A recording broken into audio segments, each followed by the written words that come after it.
kanyang ngalan. Purihin siya'y awitan at papurihan magpakailanman. Purihin siya'y awitan at papurihan magpakailanman.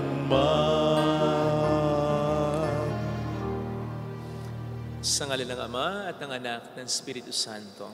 Amen. Sumainyo ang Panginoon. At sumayo rin. Gunitain po natin ang pagpakasakit ni San Juan Bautista. At upang tayo maging marapat, halina't magsisimula para sa ating mga kasalanan. Tayo pong lahat, inaamin ko sa makapangyarihang Diyos At sa inyo, mga kapatid, na lubha akong nagkasala sa isip, sa salita at sa gawa, at sa aking pagkukulang. Kaya'y sinasamo ko sa mahal na Birheng Maria, sa lahat ng mga anghel at mga banal, at sa inyo, mga kapatid, na ako'y panalangin sa Panginoong Diyos.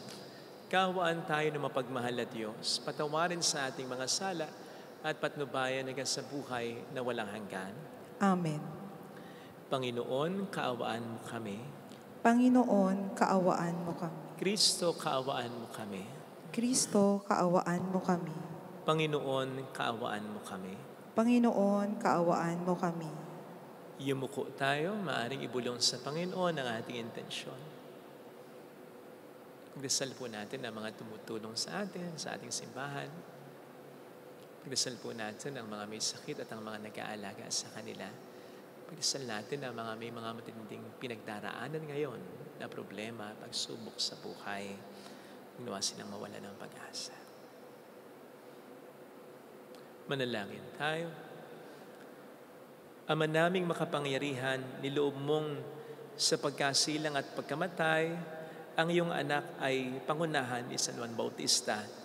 Ang kanyang pagpapakasakit para sa matapat mong katotohanan at ang kanyang pagsisikap na sundin ang loob mong makatarungan, ay amin nawang dibdibang mapanindigan sa pananalig sa iyong aral, sa pamamagitan ni Jesucristo, kasama ng Espiritu Santo, magpa sa walang hanggan.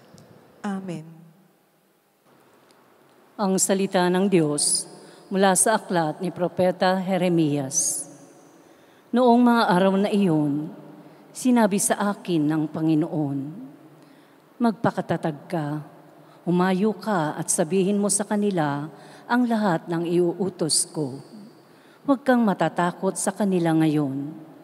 Pag hindi ka sumunod sa akin, lalo kang matatakot kung naroon ka na sa kalagitnaan nila. Pakinggan mong mabuti ito, Jeremias. Ang bawat isa sa lupaing ito, ang mga hari ng Huda, ang mga pinuno, ang mga saserdote, at ang mga buong bayan ay sasalungat sa iyo.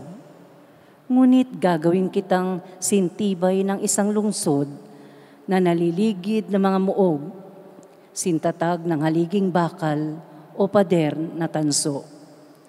Hindi ka nila matatalo sapagkat ako ang mag-iingat sa iyo. Akong Panginoon ang nagsasabi nito.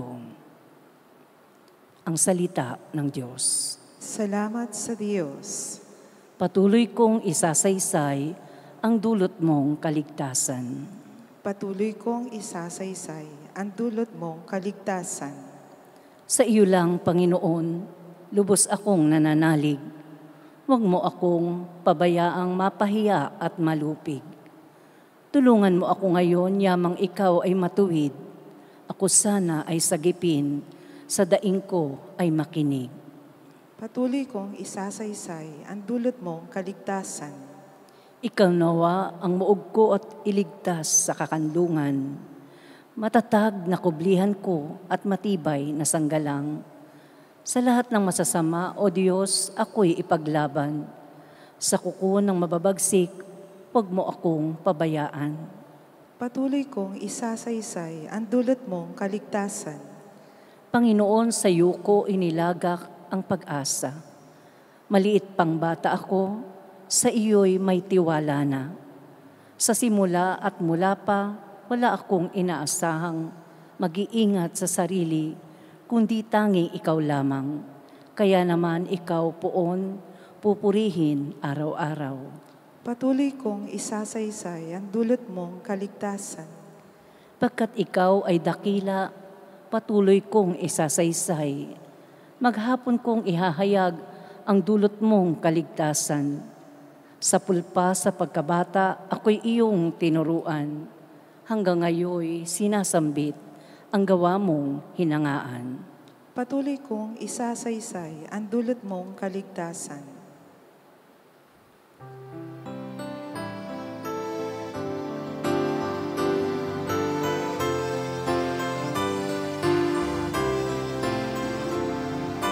Alleluia, Alleluia,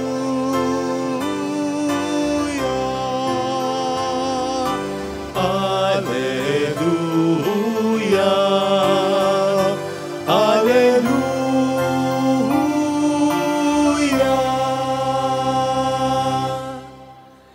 Sumainyo ang Panginoon. At sumayo rin. Ang mabuting balita ng Panginoon ayon po kay San Marcos. Papuri sa iyo, Panginoon. Noong panahong iyon, si Herodes ang nagpahuli, nagpagapos at nagpabilanggo kay Juan dahil kay Herodias. Ang babaeng ito'y asawa ni Felipe, na kapatid ni Herodes. Ngunit kinakasama niya. Laging sinasabi sa kanya ni Juan, hindi matuwid na kunin ninyo ang asawa ng inyong kapatid. Kaya't si Herodias ay nagkikim ng galit kay Juan. Hinangad niyang ipapatay ito, ngunit hindi niya magawa sapagkat natatakot si Herodes kay Juan. Alam niyang ito'y taong matuwid at banal, kaya't ipinagsasanggalang niya. Gustong-gusto niyang makinig kay Juan, bagamat labis siyang nababagabag sa mga sinasabi nito. Sa wakas, ay nagkaroon ng pagkakataon si Herodias nang anayahan ni Herodes sa kanyang kaarawan, ang kanyang mga kagawad, mga pinuno ng hukbo at mga pangunahing mamayan ng Galilea. Pumasok ang anak na babae ni Herodias at nagsayaw. Labis na nasiyahan si Herodes at ang mga panauhin. Kaya't sinabi ng hari sa dalaga, hingin mo sa akin ang anumang ibig mo at ibibigay ko sa iyo. At naisumpa pa niyang ibibigay kahit ang kalahati ng kanyang kaharian kung ito ang hihilingin. Lumabas ang dalaga at tinanong ang kanyang ina, anong hihingin ko? Ulo ni Juan Bautista. Sagot ng ina, dali-daling nagbalik ang dalaga sa kinaroroonan ng hari. Ang ibig ko po ibigay niyo sa akin ngayon din. Sa isang pinggan ng ulo ni Juan Bautista, sabi niya. Labis na nalungkot ang hari, ngunit dahil sa kanyang sumpa na narinig ng kanyang mga panauhin, hindi niya matanggihan ang dalaga. Kaagad niyang iniutos sa isang bantay na dalhin sa kanyang ulo ni Juan. Sumunod ang bantay at pinugutan si Juan sa bilangguan, inilagay ang ulo sa isang pinggan at ibinigay sa dalaga. Ibinigay naman yun ng dalaga sa kanyang ina. Nang mabalitaan ito ng mga alagad ni Juan, kinuha nila ang kanyang bangkay at inilibing. Mga kapatid, ang mabuting balita ng Panginoon. Pinupuri ka namin, Panginoong Hesukristo. Welcome sa Our Lady of Lasalet, Quasay Parish, kung saan ayos lang pong umiyak. Samahan tayo ng mahal na ina sa pag-iyak at sa pagdarasal upang maging maayos ang lahat. Ngayon pong ginugunita, inaalala at pinagdiriwang din po natin ang pagiging martir ni San Juan Bautista, ang pagpatay sa kanya, pagkamatay niya. Pagnilayan po natin ang isa pa sa maaari nating sabing dahilan ng kanyang kamatayan. Of course, ang pangunahing dahilan ay ang kanyang paninindigan sa katotohanan, pero wag muna yan ang ating pagnilayan sapagkat taon-taon naman yan ang ating napagninilayan sa maraming pagkakataon. Ang isa pa na pagnilayan natin, na naging dahilan ng kamatayan ni Juan ay ang naging kasalanan ni Herodes at Herodias. Sa aking palagay ay nagsimula lahat sa pagnanasa. Lust. Halayan. Ano pa nga po ba ang magbubunso sa atin? Sa sino man na ang kinin o kunin ang isang bagay, lalong-lalo ng isang tao na hindi sa atin, kundi ang masamang pagnanasa o lust natin. Maliwanag ang sabi, lagi ni Juan Herodes, hindi matuwid, hindi tama na kunin mo ang asawa ng kapatid mo. Hindi yan sa'yo. Pero bakit kinukuha ni Herodes at bakit nagpapakuha si Herodias? Lust, pagnanasa. Of course, ang lust ay pupwede rin para sa ibang mga bagay, material na bagay, makamundong bagay, pero mag-concentrate tayo sa kahalayan, sa masamang pagnanasa. Mag-ingat po tayo dito sapagkat kahit sino po pwedeng mabiktima nito. At maraming po pwedeng biktimahin na ito. Dahil dito, tulad ni Herodes, po pwede tayong pumatay ng relasyon. Pwede tayong pumatay ng kabuhayan. Pwede tayong makapatay ng isang tao. Literally or metaphorically, figuratively. Gayun din naman po pwede tayong patayin ito. Literally, figuratively. Kaya dapat ay chine-check po natin ito. Kung meron tayong ganito, dapat iniiwasan po natin ito. No wonder, ang sabi po ni San Pablo sa 2 Timothy 2:22, flee from youthful lust and pursue righteousness. Iwasan daw po natin ang masamang pagnanasa at pagsikapan natin ang matuwid. Kung napapansin po ninyo, hindi sinabing labanan natin.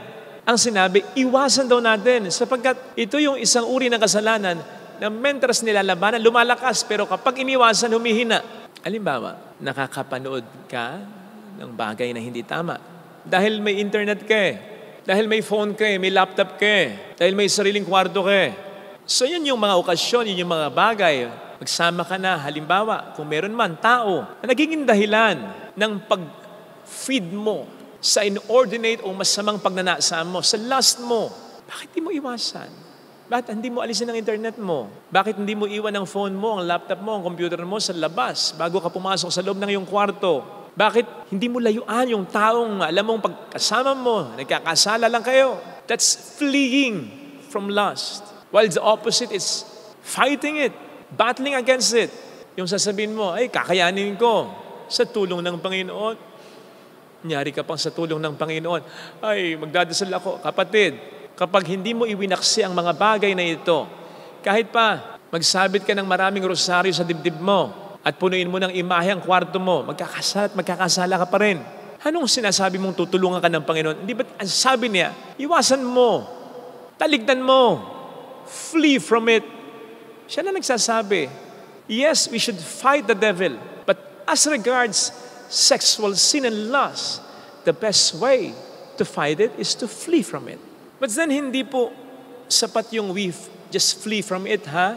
Kung natatandaan po ninyo, ang sabi ng Panginoon, sa simula ng kanyang pangangaral ng mabuting balita, repent and believe in the gospel. Hindi niya sinabing repent lang. Hindi niya sinabing tumalikod lang sa pagkakasala. Ang sabi niya, believe also in the gospel.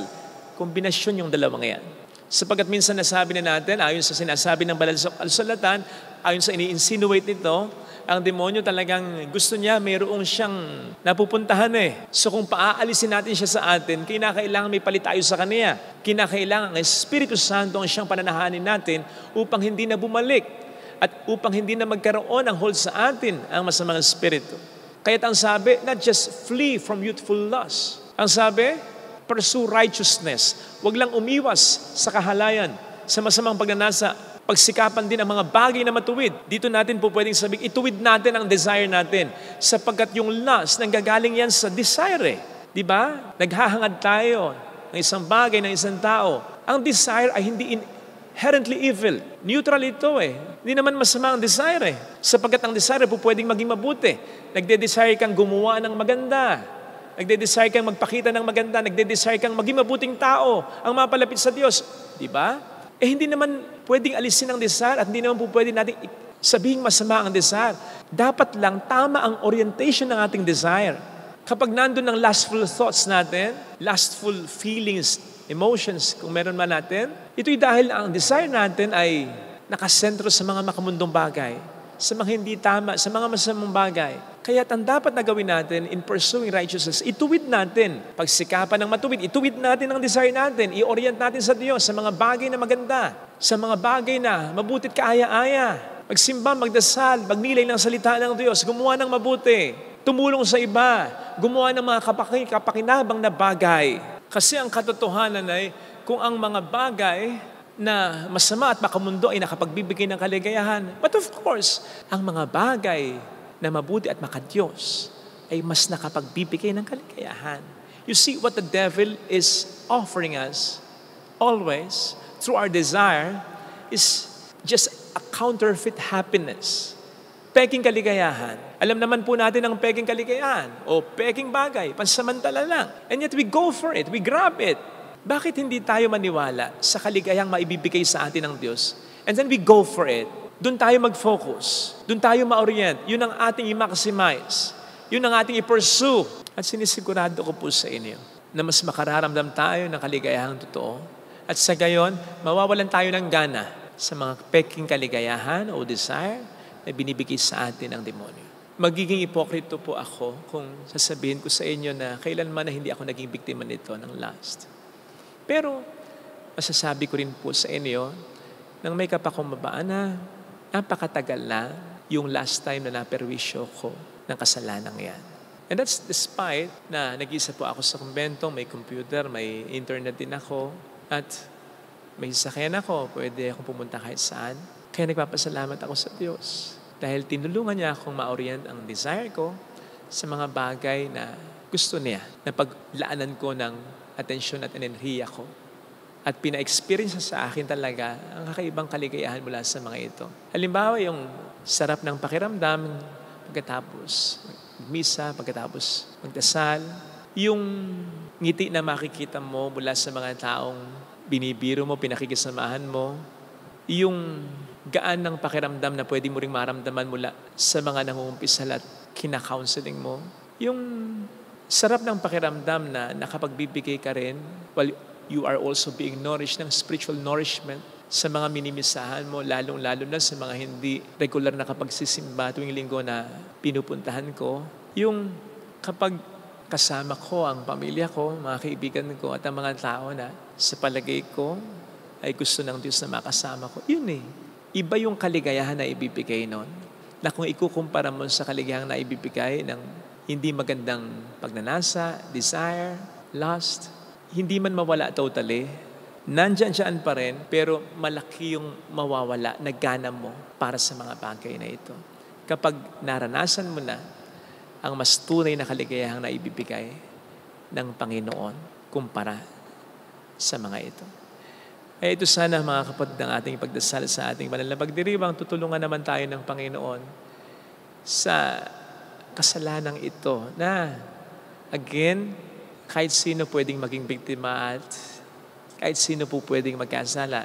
Lalo pat ito ay nakakabit sa atin eh. Nandyan sa katawan natin, nasa flesh natin. Kayang-kaya tayo ng Panginoong tulungan kung tayo lamang ay makipagtutulungan. Kung iwas tayo at pagtutuunan natin ang mga bagay, ang mga relasyon ng mga tao na gusto ng Panginoon na i-focus natin ang desire at ang pansin natin. Ito sana ang hilingin nating biyaya sa pagdiriwang natin. Ilagay natin ang ating kanang kamay sa tapat ng ating puso.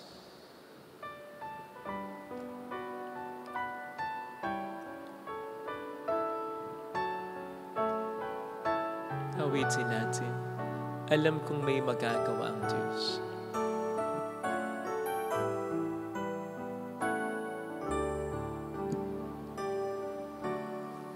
Alam kong may magagawa ang Diyos. Alam kong may magagawa ang Diyos. Alam kong may magagawa Walang imposible sa Kanya. ang Diyos. Kung ako'y magtatapat, Kung ako'y magtatapat sa Kaniya'y maglilingkod, sa Kanya'y maglilingkod. alam kong may magagawa ang Diyos. Alam kong may magagawa Hindi ako magdududa. ang Diyos. Alam kong diringgin ng Diyos ang samo ko Alam kong sapagkat mahal niya ako. diringgin ng Diyos ang samo ko. Alam kong diringgin ng Diyos ang samo ko Alam kong diringgin ng Diyos sapagkat alam niya ang samo ko. pinagdaraanan.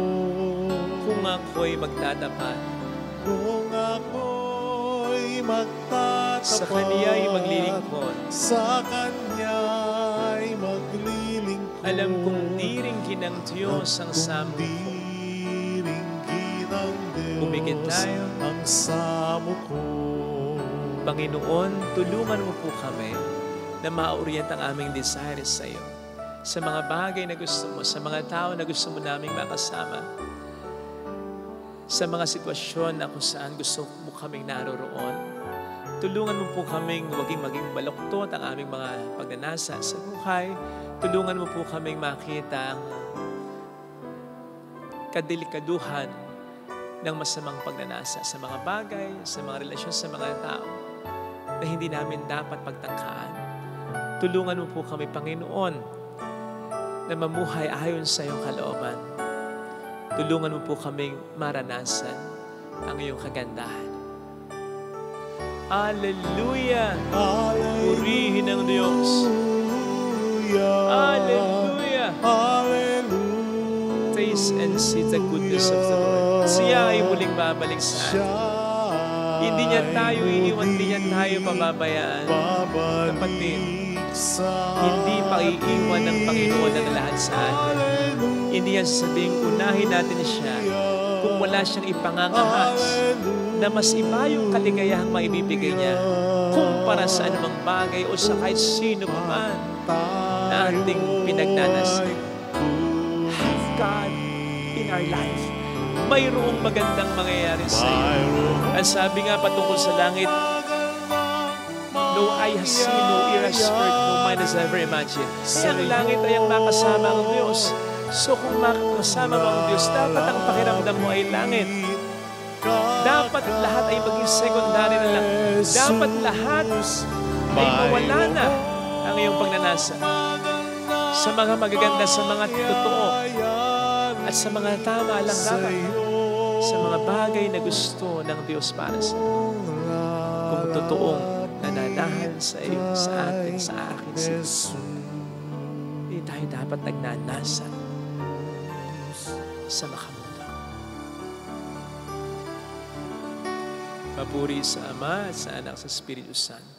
Kapara ng ng una ngayon, magpakailanman at magpasawalang hanggan. Amen.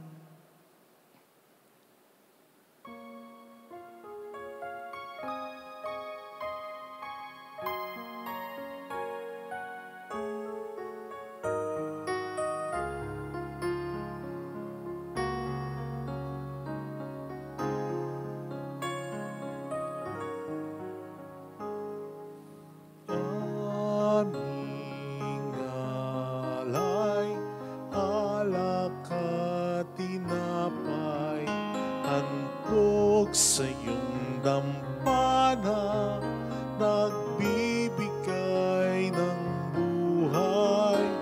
Naway pabanalin itong handog naming alay, umahalap sa iyo, nagbibigay pugay. Tinapay at alak naming pinagpaguran, bunga ng lupa at ng aming paggawa.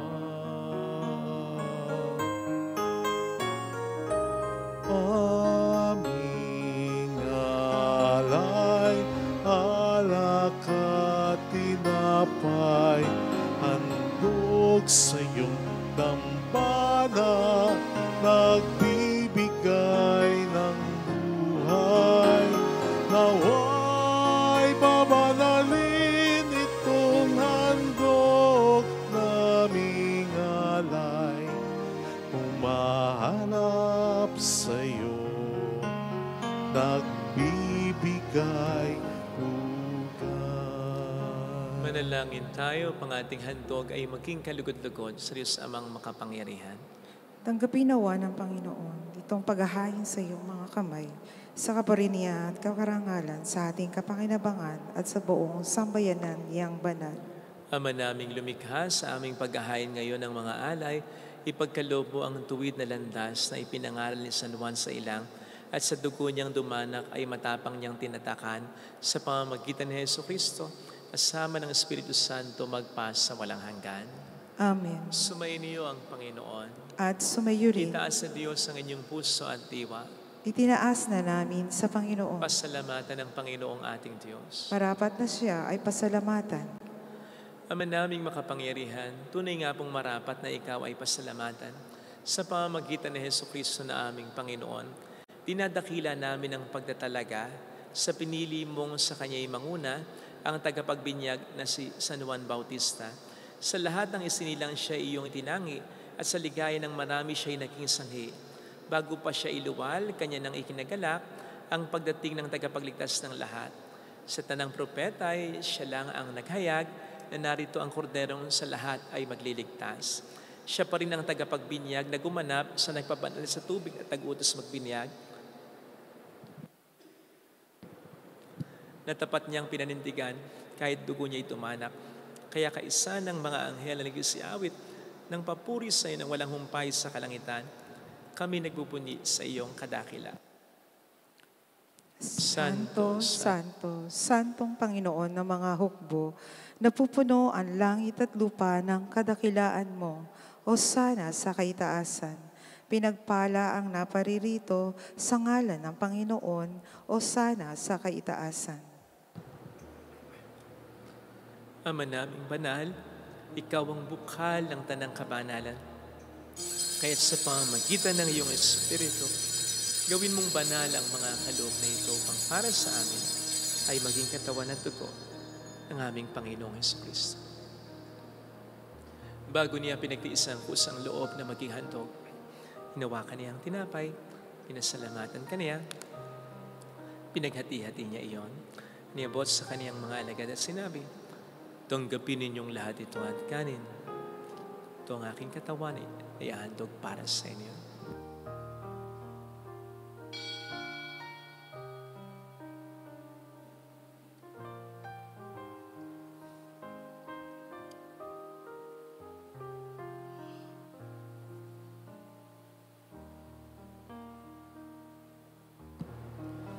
Gayun din naman nang matapos ang hapunan, hinawakan niya ang kalis, muli kaniyang pinasalamatan. Iniabot niya ang kalis sa kaniyang mga alagad at sinabi, "Tanggapin ninyong lahat ito at inumin. Ito ang kalis ng aking dugo ng bagot walang hanggang tipan. Ang aking dugo na ibubuhos para sa inyo at para sa lahat. Sa ikapagkapatawad ng mga kasalanan, gawin niyo ito sa pag-alala sa akin."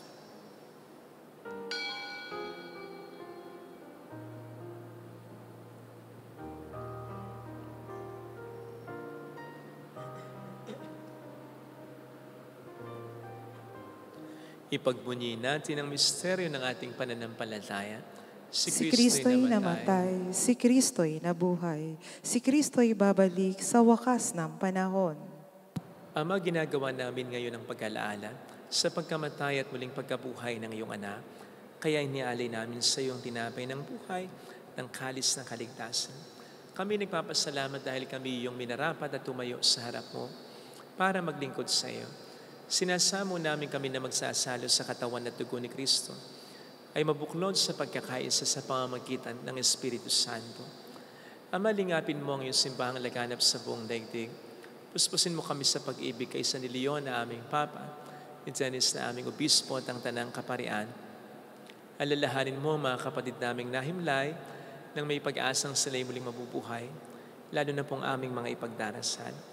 Saglit nating ipagdasal ang ating mga minamahal na yumao.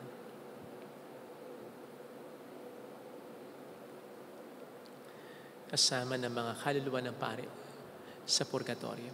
Kaawaan mo sila at patuloyin sa iyong kaliwanagan. Kaawaan mo at pagkingtapatin kaming lahat na makasalo sa iyong buhay na walang wakas. Kaisa ang mahal na Birhen ng Lasalet, ang ina ng Diyos. San Jose ang kabiyak ng kanyang puso, lahat ng mga banal San Juan Bautista na namuhay dito sa daigdig ng kalugod-lugod sa iyo. May pagdiwang nawa namin ang pagpupuri sa ikararangal mo sa pamamagitan ng iyong anak na aming Panginoong Jesucristo. Sa pamamagitan ni Kristo, kasama niya at sa Kanya, ang lahat ng parangal, papuri ay sa iyo, Diyos amang makapangyarihan, kasamang Espiritu Santo, magpasawalang hanggan.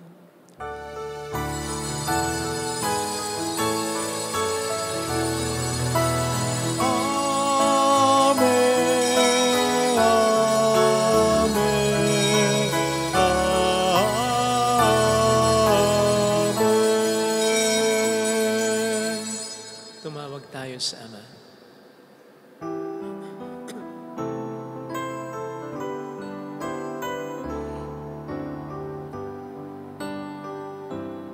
Ama namin, sumasalangit ka, sambahin ang ngalan mo, mapasamin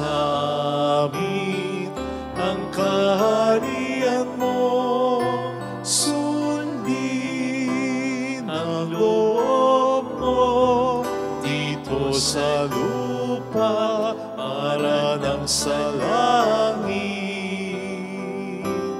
Bigyan mo kami ngayon ng aming kakanin sa araw-araw, at patawarin mo kami sa aming mga sala, para na pagpapatawad namin sa nakakasala sa amin, at huwag mo kaming ipahintulot sa tukso, at iadya mo kami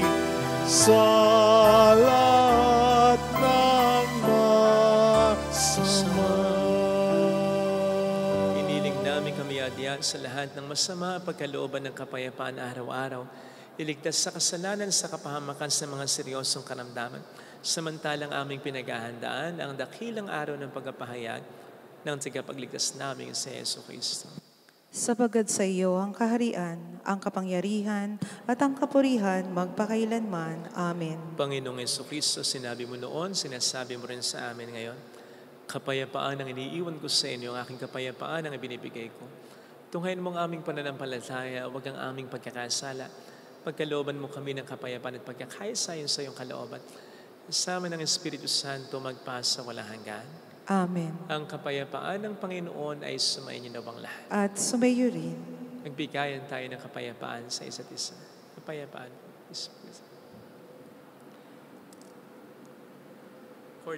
Kordero ng Diyos na nag-aalis ng mga kasalanan ng sanlibutan, maawa ka sa amin. Kordero ng Diyos na nag-aalis ng mga kasalanan ng sanlibutan, maawa ka sa amin. Kordero ng Diyos na nag-aalis ng mga kasalanan ng sanlibutan, ipagkaloob mo sa amin ang kapayapaan.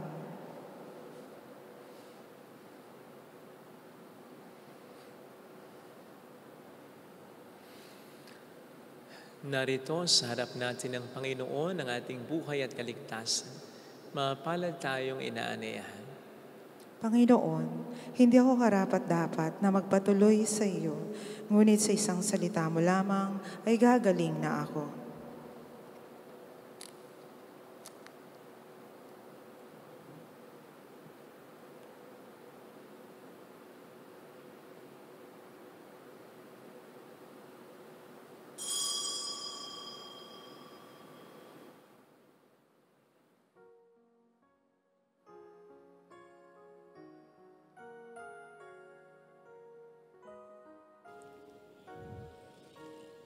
Panalangin para sa espiritual na pakikinabang.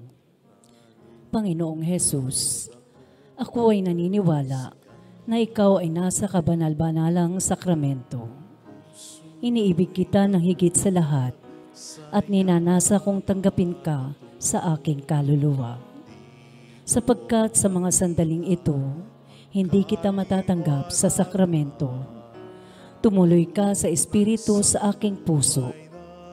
Niyayakap kita na para bang naririto ka na. Inaalay ko ng buong buo ang aking sarili sa iyo. Huwag mong hayaang mawalay ako sa iyo. Amen. Pagod na at nagdurusa, sino ang susundin ng aking damdamin? O Jesus na nagalay ng buhay na banal, bigyan mo ako ng pagkakataon, ialay ang aking pagbabago. Buhay na dakila, ito ang hiling ko, sabihin mo lamang at susunod ako. Bigyan mo ako ng pagkakataon, ialay ang aking pagbabago. Buhay na dakila, ito ang hiling ko, sabihin mo lamang, sabihin mo lamang, sabihin mo lamang at susunod ako.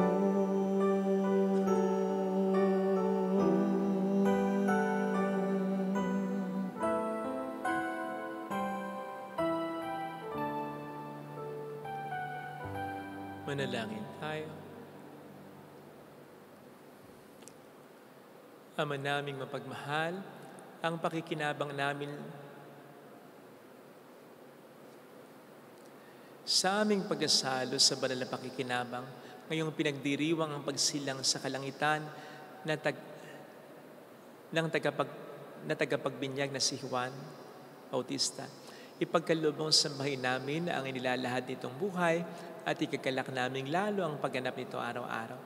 Sa pamamagitan ni Jesucristo, kasama ng Espiritu Santo magpasa walang hanggan. Amen. Holy God, Holy Mighty One, Holy Immortal One. Have mercy on us and on the whole world. Holy God, Holy Mighty One, Holy Immortal One. Have mercy on us and on the whole world. Holy God, Holy Mighty One, Holy Immortal One. Have mercy on us and on the whole world. Jesus, King of Mercy, We trust in you. Alalahanin, O mahal na biren ng Lazaret, ina ng pag-asa, ikaw ang nagpapaalala sa aming magbalik sa loob sa Ama. Ito ang nagpapatunay na ang kagandahan loob mo'y nananatiling busilak. Sa pag-aruga mo sa amin, tungkulin mo'y tinupad. Sa paanan ni Kristo'y tinuring mo kaming mga tunay mong anak. Kaya ninais mo, isa'y huwag mapahamak. Maging sa iyong walang tigil na pananalangin, pati luhay pumatak. Huwag namang mawala ng saysay ang iyong paghihirap. Hiling nawa namin sa iyo, o aming inang liyag, na matapos ang pakikibaka namin sa mundong ito, at sa pananatili namin tapat kay Kristo. Sa kapurihan mo'y makibahagi kaming ganap, upang kung nasaan ka ngayon ay maparoon din kaming lahat, at ang kaganapan ng kalwalhatian ng Diyos ang may tuluyang matupad siya nawa. mahal na biren ng Lazaret, tagapagkasundo ng mga makasalanan. Ipanalangin mong walang patid kami mga dumudulog sa iyo. Marami pong salamat sa inyong pakikisa sa mga tulong na binibigay po ninyo na nagiging dahilan para makatulong din po tayo sa maraming mga simbahan, parokya. Salamat po at individuals na nangangailangan. Salamat po. Sumayin niyo ang Panginoon. At sumayo rin Nagpalain kayo sa mga ating pamilya na mapagmahal na Diyos ng Ama at ng Anak at ng Espiritu Santo. Amen. Umayo tayo sa kapayapaan ni Kristo. Salamat sa Diyos.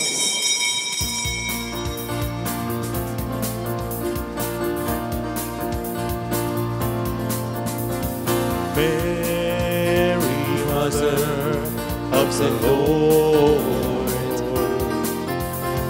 hear the prayer we sing to you. Let your tears sip in our minds and hearts as once they fell at Nazareth. Tell your people how to live again. Tell your people how to sing again. Tell your people how to dance again.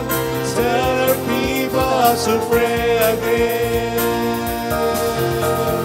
Mary, Mother of the Lord, hear the prayer we sing to you. Let your tears sip in our minds and hearts as once they fell at the sun.